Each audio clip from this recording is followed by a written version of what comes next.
함께 보실 하나님의 말씀은 빌립보서 2장 5절에서 11절입니다. 빌립보서 2장 5절에서 11절입니다. 신약성경 319면쯤에 있습니다.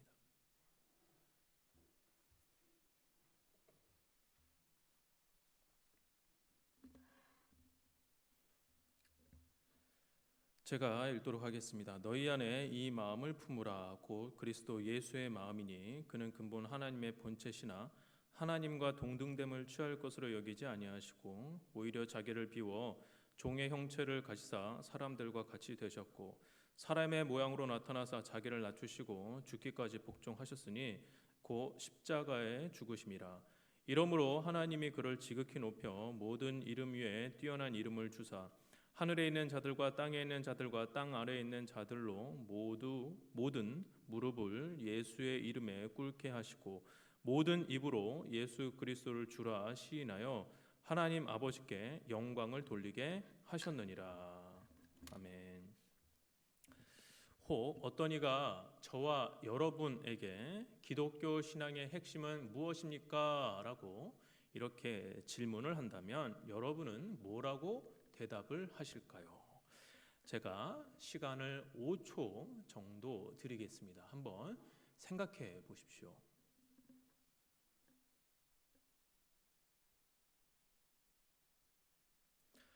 적절한 대답을 생각하셨나요? 알 것 같은데 설명이 잘 안 되시나요?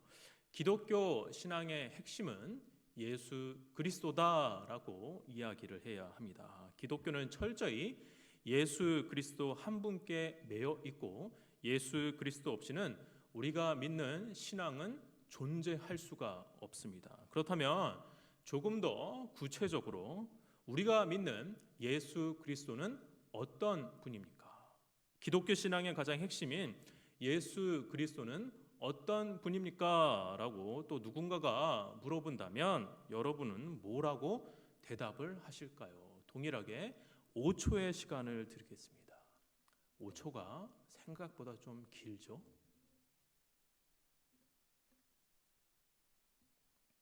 네. 여러분이 머릿속으로 생각하신 예수 그리스도라는 이 개념이 다 틀렸다라고 얘기할 수는 없을 것입니다. 예수님에 대한 다양한 관점과 견해를 말할 수 있습니다. 그러나 우리가 성경을 최고의 권위로 여긴다면 우리는 우리의 생각을 성경에 초점을 맞춰야 할 것입니다. 그렇다면 성경에서는 예수님을 어떻게 설명을 할까요? 오늘 본문 6절입니다. 같이 한번 읽어보실까요? 시작. 그는 근본 하나님의 본체시나 하나님과 동등됨을 취할 것으로 여기지 아니하시고. 바울은 예수 그리스도가 하나님의 본체다라고 설명을 합니다. 본체라는 말은 신약에서 유일하게 여기에서만 등장을 합니다. 이 단어의 의미는 예수 그리스도께서 하나님과 동일한 본질을 가지신 분이다라는 의미입니다. 조금 더 풀어서 설명하자면 예수님이 하나님을 조금 닮거나 혹은 하나님의 모조품이 아니라 하나님과 동일한 분으로서 하나님이 예수님이고 예수님이 하나님이시다라는 이야기입니다.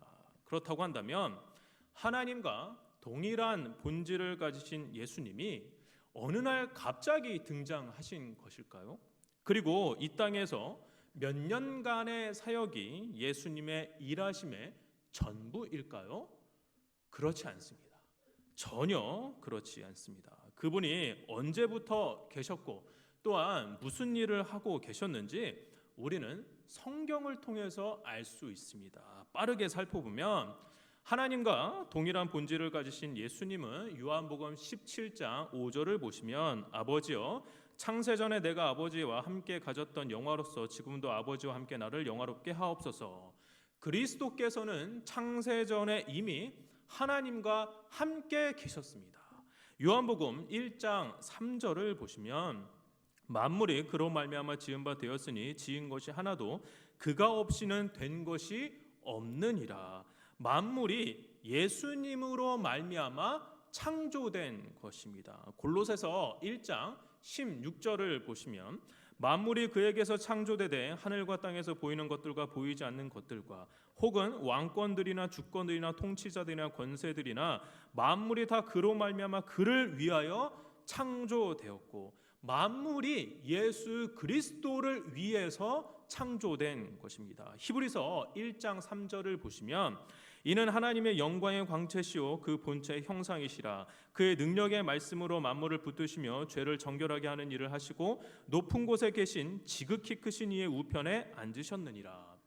예수님은 만물을 붙들고 계시며 이 세상을 친히 통치하고 다스리시는 분입니다. 즉 우리가 성경을 통해서 알 수 있는 바는 하나님의 본체이신 예수님이 창세전에 이미 계셨고 만물을 창조하시고 그 만물을 통치하시며 다스리시는 모든 역사의 주관자가 예수 그리스도다라는 것입니다. 또한 예수님은 하나님과 동일한 분이기 때문에 당연히 예수님도 하나님처럼 영광스러운 분입니다. 요한복음 1장 14절입니다. 말씀이 육신이 되어 우리 가운데 거하심에 우리가 그의 영광을 보니 아버지의 독생자의 영광이요 은혜와 진리가 충만하더라. 예수 그리스도의 영광이 아버지의 영광과 동일합니다. 그래서 하나님이 어떠한 분인지 알고 싶다면 예수 그리스도를 아시면 됩니다. 하나님의 마음이 어떠한 마음인지 알고 싶다고 한다면 예수 그리스도의 말씀에 귀를 기울이시면 됩니다. 하나님께 영광 돌리는 삶을 살고 싶다고 하신다면 예수님의 가르침대로 살면 그것이 하나님께 영광 돌리는 삶이 되는 것입니다. 그런데 문제는 지금부터입니다. 믿지 않는 사람들조차 하나님이 어딘가에 있을지도 모른다라고 쉽게 이해하고 생각합니다. 신기하게도 안 믿는 사람들도 막연하게나마 신이 어딘가에는 있을지도 모른다라고 생각하고 그 대상을 향해 기도하기도 합니다. 물론 그들이 생각하는 신이 우리가 믿는 하나님은 아닐지라도 어떠한 신이 하늘에 계셔서 이 땅을 다스리고 계실지도 모른다라고 막연하게 생각하고 있습니다. 보이지 않는 신의 존재가 있을지도 모른다라고 생각하는 것이죠. 그런데 하나님이 우리와 똑같은 인간으로 오셨다라는 사실은 받아들이기 힘들어합니다. 이상하지 않습니까? 눈에 보이지 않는 신의 존재는 어렴풋이 있을 것 같다라고 생각은 하는데 하나님이 육신의 옷을 입고 이 땅에 오셨다라는 사실은 도통 믿으려 하지 않습니다. 왜 그럴까요?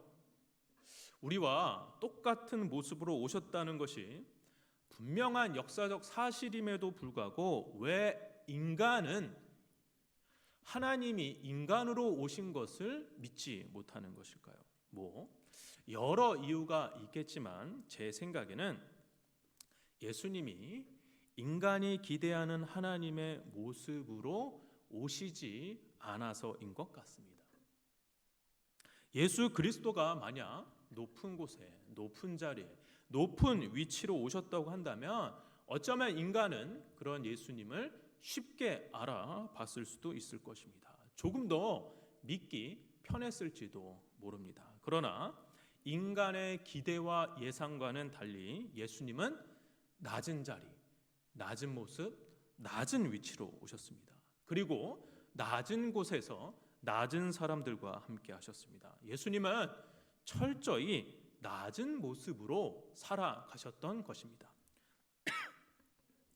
그래서 높은 곳을 지향하는 인간의 죄된 속성은 낮은 자리로 오신 하나님을 알아보지 못하는 것이 당연했을지도 모릅니다. 또한 낮아지는 삶을 본능적으로 싫어하는 인간은 낮아지는 삶을 살고자 이 땅으로 오신 하나님을 하나님으로 인정할 수 없었던 것입니다. 그런데 인간이 정말로 악한 것은 인간으로 오신 하나님을 인정하지 않는 것에서 끝나지 않았다라는 사실입니다. 제가 학교에서 학교 폭력 전담 업무를 담당한 적이 있다라고 말씀드린 적이 있습니다. 학교에는 정말 다양한 아이들이 있죠. 힘이 센 아이, 힘이 약한 아이, 외향적인 아이, 내향적인 아이, 말이 많은 아이, 말이 별로 없는 아이, 건강한 아이, 약한 아이, 정말로 다양합니다. 그런데 그 중에 유독 이 약한 아이들이 있습니다. 덜 성숙한 아이들 중에 이 약한 아이를 그냥 바라만 보고 있지 않을 때가 있습니다. 약한 건 알면 약한 걸 인정해 주고 학교 생활을 잘 적응할 수 있도록 도와주어야만 하지만 약하다라는 이유로 온갖 꼬투리를 다 잡아서 괴롭힙니다. 생긴 게 마음에 안 들어서, 먹는 게 이상해서, 걷는 게 이상해서, 목소리가 귀에 거슬려서 온갖 이유를 다 만들어내서 괴롭힐 이유를 찾아내는 것이죠. 약하고 부족하고 어려우면 도와줘야 하는 것이 인지상정인데 자기보다 못하다라고 생각하면 생각에서만 그치지 않고 타겟팅하여 괴롭힙니다. 그런데 과연 미성숙한 이 청소년기의 아이들만 그럴까요? 그렇지 않습니다. 사람들은 예수님을 하나님으로 인정만 하지 않은 것이 아니라 예수님을 가만히 두지 않았습니다. 예수님을 비난하고 비판할 온갖 이유를 다 만들어냈습니다. 그리고 예수님을 공격했습니다. 그분을 미워하였고 곤란하게 만들고자 하였습니다. 그리고는 아무런 잘못이 없는 예수님을 고소하였습니다. 하나님이신 예수님의 얼굴에 침을 뱉고 모욕하며 조롱하였습니다. 이게 말이 됩니까? 감히 하나님을 어떻게 이렇게 대우할 수 있다는 말입니까? 그런데 인간이 실제로 그렇게 했습니다. 인간이 하나님을 죽였습니다. 인간이 하나님을 이렇게 끔찍하게 대우한 것입니다. 그런데 여러분, 그래, 그 당시 사람들은 너무 잔인했어. 어떻게 하나님께 그럴 수 있어? 라고 옛날에 일어난 일로 생각하고 덮어버리시면 안 됩니다. 옛날에만 이러한 일이 일어나는 것은 아닙니다. 지금도 여전히 인간은 예수 그리스도를 부당하게 대우할 때가 참으로 많이 있습니다. 우리가 그 당시 유대인들처럼 예수님을 모욕하고 침을 뱉고 조롱하지는 않지만, 물론 과거에 그러한 적이 있을 수도 있겠지만 주의 은혜와 사랑을 경험한 우리는 더 이상 예수님을 그렇게 대우하지 않습니다. 그런데 거칠게 대우해 드리지는 않습니다만, 대신 오늘날에는 예수님을 인간이 교묘하게 이용하려고 하는 것 같습니다. 왜냐하면 예수님이 하나님의 아들이다라는 사실을 알기 때문입니다. 그래서 예수님이 하나님이기 때문에 예수님으로부터 내려오는 달콤함만 원하는, 예수님을 나의 이득을 만족시켜주는 대상으로만 여기는, 쉽게 이야기해서 예수님을 자기에게 유리하게 이용하고자 하는 것에 우리 인간은 능통합니다. 그래서 필요할 때만 예수님을 찾는, 달면 삼키고 쓰면 뱉는, 내 입맛에 따라 하나님을 선택적으로 대우하는 것, 예수님을 이렇게 대우하는 것, 이거 조롱 아닌가요? 예수님을 모욕하는 거 아닙니까? 예나 지금이나 인간의 죄악은 동일합니다. 표현하는 방식만 다를 뿐 오늘날에도 인간은 예수님에게 더러운 죄의 불화살을 마구 쏘아댑니다. 그러면 이제 우리는 하나님의 입장에서 생각해 볼 필요가 있습니다. 예나 지금이나 동일한 죄악을 가진 인간에게 예나 지금이나 동일하게 부당하게 대우받고 계시는 하나님은 어떠한 마음이 들고 계실까요? 우선 인간인 우리가 누군가에게 부당한 대우를 받으면 어떠한 마음이 들까요? 만약에 누군가가 저와 여러분을 대놓고 조롱하고 모욕한다면, 혹은 뒤에서 몰래 이용한다면, 아니면 필요할 때만 찾는다면, 그래서 이용당하는 것을 나중에 알게 된다면 여러분은 밤잠을 주무시기 어려우실 겁니다. 아마 마음속으로 복수의 칼날을 갈고 계실지도 모릅니다.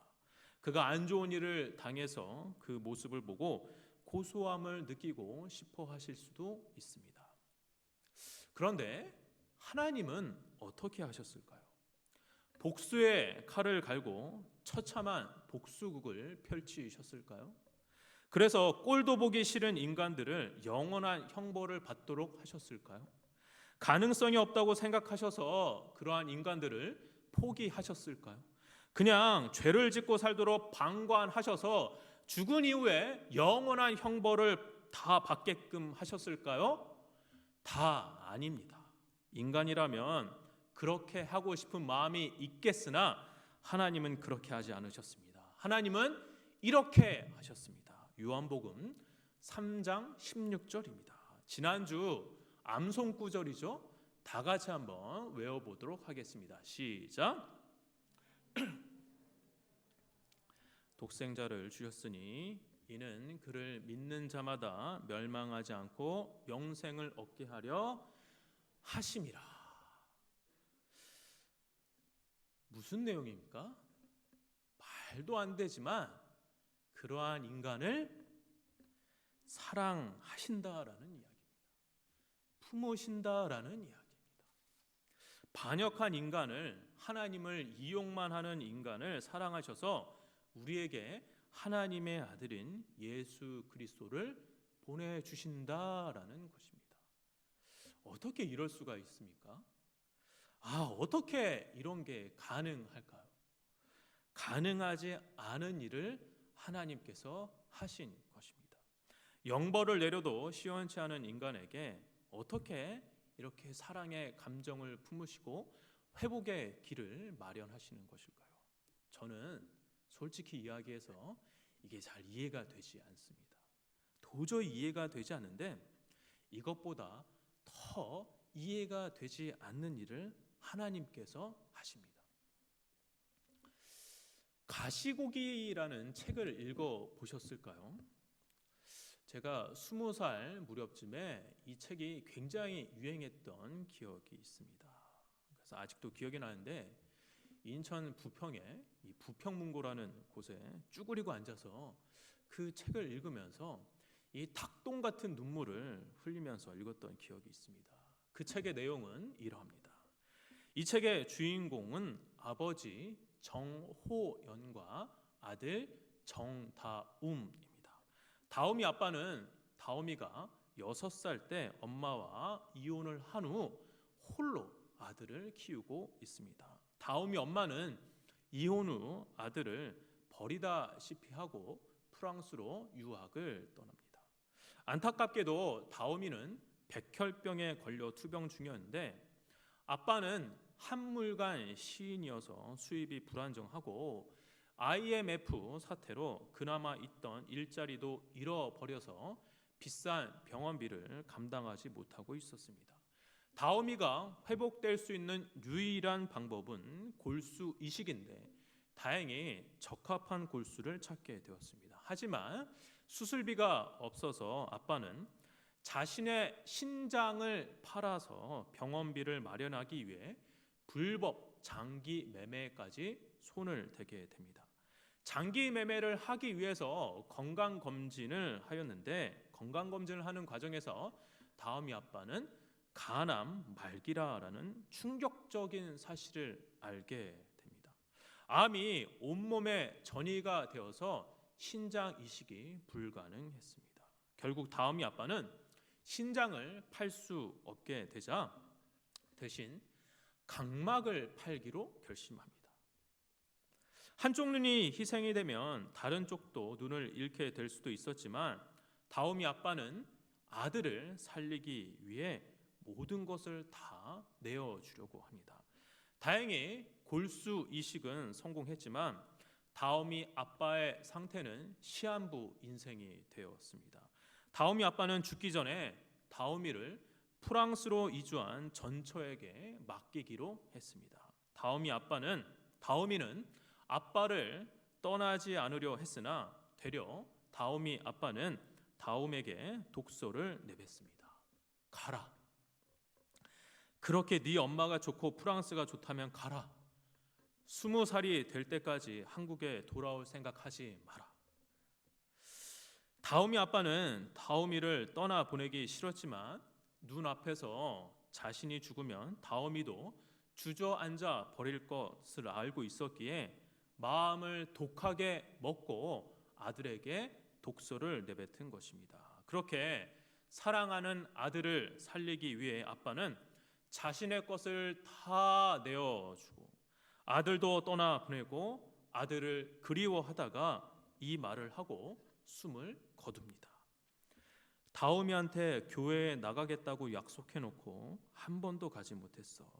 지금이라도 기도를 해야겠어. 날 좀 일으켜줘. 이 책의 제목이 왜 가시고기냐면 이 수컷 가시고기가 다오미 아빠처럼 굉장한 부성애를 갖고 있기 때문입니다. 암컷 가시고기는 산란을 하면은 뒤도 안 돌아보고 떠나버리지만 아빠 가시고기는 새끼 가시고기를 지키기 위해 먹지도 쉬지도 못한 채 오직 부성 본능을 다 한다고 합니다. 화려한 몸 색깔은 잃고 침략자와의 혈투로 주둥이는 상처투성이, 온몸은 만신창이가 된다라고 합니다. 새끼 가시고기들은 그러한 사실도 모른 채 생존 본능으로 아비의 살을 뜯어 먹으며 성장을 한다고 합니다. 그렇게 수컷 가시고기는 새끼 가시고기들에게 자기의 모든 것을 다 내어주고 그렇게 생을 마감한다고 합니다. 가시고기가 자기의 새끼들을 살리기 위해 목숨까지 자기의 살을 다 내어주었듯이 하나님도 우리를 살리시기 위해 우리를 영원한 형벌에서 벗어나게 하시기 위해 우리들에게 하나님의 아들 예수 그리스도를 보내주신 것입니다. 예수 그리스도가 인간을 구원하시는 방법은 쉽거나 편하지 않습니다. 인간을 구원하시기 위해 이 땅에서 상처투성이 만신창이가 되는 삶을 사셔야 했습니다. 그리고 자기 목숨까지 다 내놓아 십자가에 매달려 돌아가셔야만 했습니다. 예수 그리스도가 이렇게 하신 이유는 단 하나, 저와 여러분이 받아야 할 형벌을 대신 받기 위함이었습니다. 그래서 모든 것을 다 내어주신 것입니다. 하나도 남김없이 우리에게 모든 것을 다 내어주시기 위해서 하나님이 인간의 몸을 입고 이 땅으로 오신 것입니다. 이렇게 예수 그리스도는 하나님의 본체시나 사람으로 오셔서 저와 여러분들을 구원하시기 위해 자기의 모든 것을 다 내어주신 분입니다. 그리고 성경은 그 사실을 아는 것에서 끝나지 않고 무언가를 우리들에게 요청합니다. 오늘 본문 5절입니다. 같이 한번 읽어보실까요? 시작.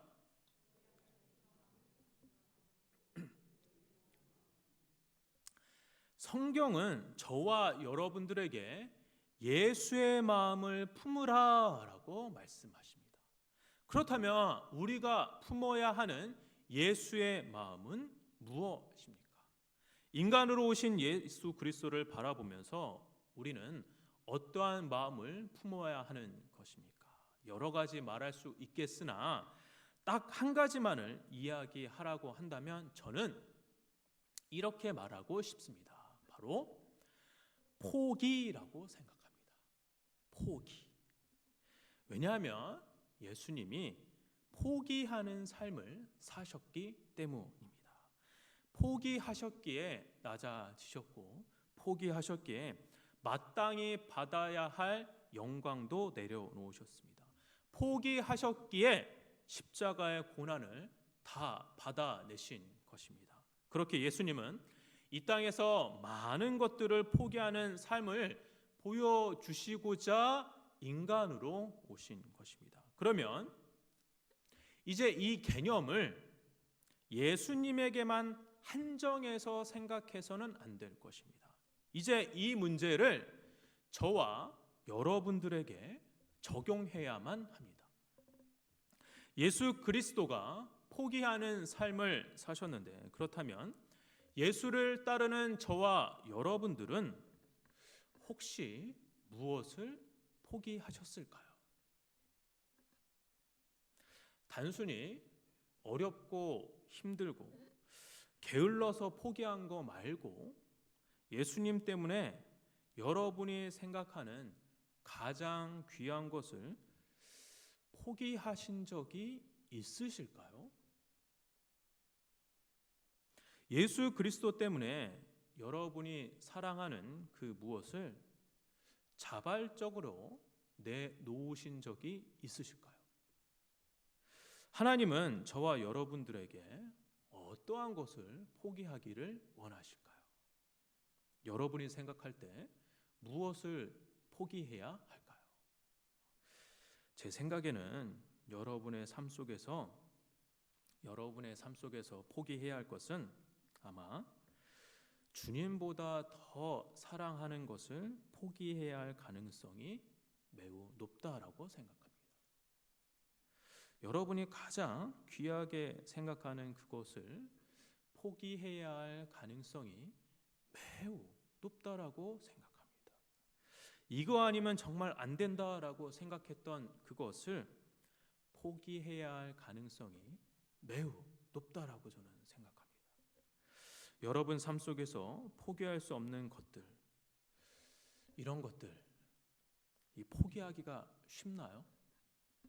어렵습니다. 포기하는 삶은 매우 어렵습니다. 하지만 예수 그리스도가 끊임없이 온 생애를 걸쳐서 포기하는 삶을 사셨기 때문에 우리 그리스도인 역시 복음에 합당한 생활을 하기 위해서는 끊임없이 포기하는 법을 배우셔야만 합니다. 구체적으로 여러분들에게 무엇을 포기해야 합니다라고 제가 말씀드릴 수는 없을 것 같습니다. 그렇기에 우리는 서로가 각자가 이 문제를 가지고 씨름해야 합니다. 저는 고난주간이 바로 이 포기하는 법을 배우고 깨우치고 다짐하는 씨름하는 시간이다라고 생각합니다. 그저 고난주간을 매년마다 하는 한 주간의 새벽 기도로 여기지 않았으면 좋겠습니다. 고난주간은 새벽 기도만 하는 시간이 아니라 오늘 말씀처럼 주님의 마음을 품는 시간이 되어야 합니다. 주님의 마음을 내 마음처럼 하는 시간입니다.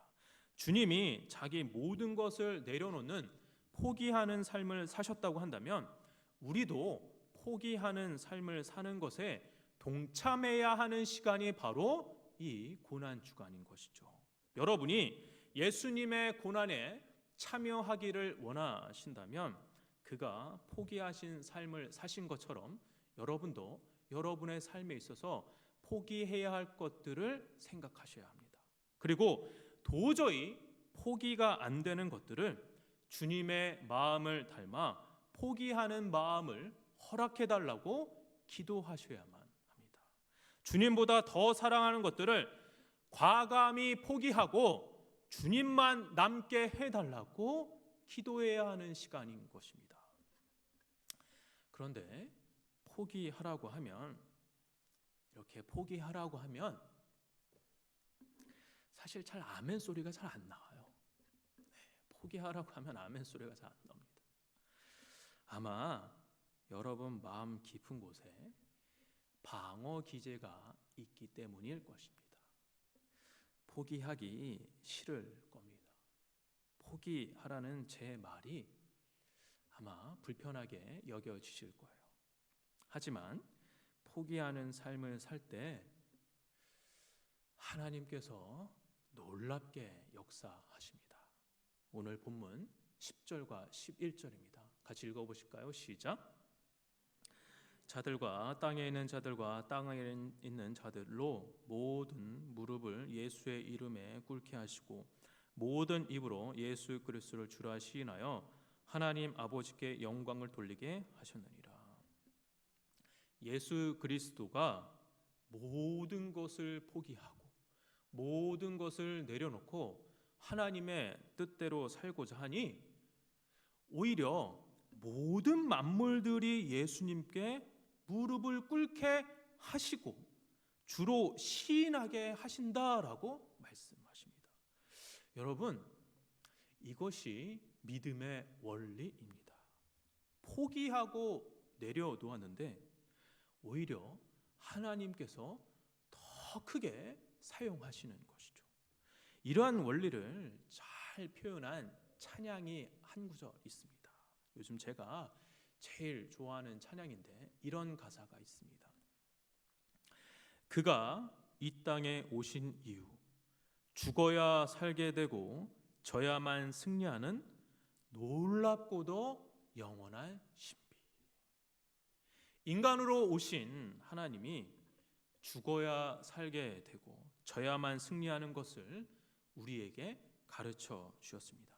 그것을 따르는 삶을 살아간다면 놀랍고도 영원한 신비를 체험하면서 경험하면서 우리도 살아갈 수 있을 것입니다.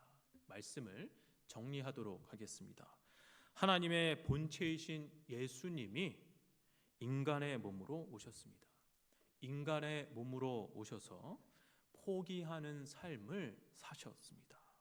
예수님을 따르는 우리도 이 땅에서 끊임없이 포기해야 하는 삶을 살아야 하는 이유가 여기에 있습니다.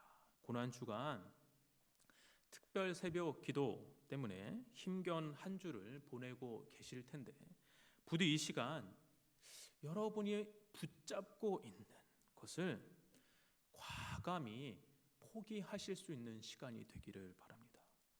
주님보다 더 사랑하면서 살아가고 있는 것이 무엇인지 깨닫는 시간이 되시기를 바랍니다. 주님보다 더 사랑하는 것이 나에게 있다고 한다면 그것을 과감히 포기하는 시간이 되기를 원합니다. 그래서 우리 모두 다 주님의 마음을 품으며 살아가는 성문교회 성도님들 되시기를 주의 이름으로 축원합니다.